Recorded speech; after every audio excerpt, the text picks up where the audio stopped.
নমস্কাৰ বন্ধু বান্ধৱীসকল, মোৰ এই চেনেলৰ অন্য এটা ভিডিঅ'লৈ আপোনালোকক স্বাগতম জনাইছোঁ। হয় বন্ধু বান্ধৱীসকল, আপোনালোকে নিশ্চয় গম পাইছে আমাৰ এতিয়ালৈকে কোনো ধৰণৰ আছাম পুলিচৰ যিটো আমাৰ ফিজিকেল টেষ্ট অনুষ্ঠিত হৈ যায়, তাৰ এতিয়ালৈকে কোনো ধৰণৰ আমাৰ কাট অফৰ ওপৰত কোনো আপডেট অহা নাই। মই আপোনালোকক জনাম যে আমাৰনো কাট অফ কিমান যাব বা কিমাননো আমাৰ আহিব কাট অফৰ লিষ্ট আমাৰ বাবে আপোনালোকে সকলোৱে জানিব বিচাৰে চাগৈ।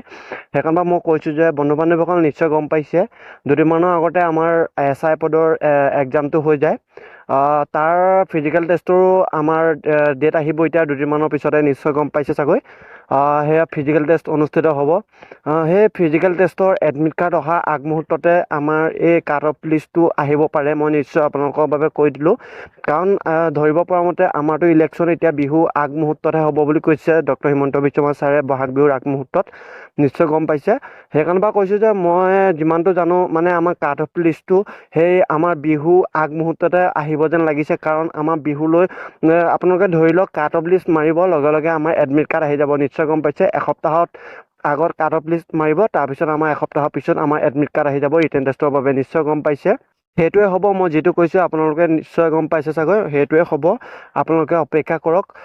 আমাৰ যাতে আছাম পুলিচৰ কাট অফ লিষ্টটোত আমাৰ সকলোৰে নাম আহে, তাৰ ওপৰত সকলোৱে অপেক্ষা কৰি থাকক। নিশ্চয় এইটো আছিল এটা সৰু ভিডিঅ'। যদি ভিডিঅ' চাই ভাল লাগিছে প্লিজ এটা লাইক কৰক আৰু বন্ধু বান্ধৱীসকললৈ শ্বেয়াৰ কৰক। ধন্যবাদ।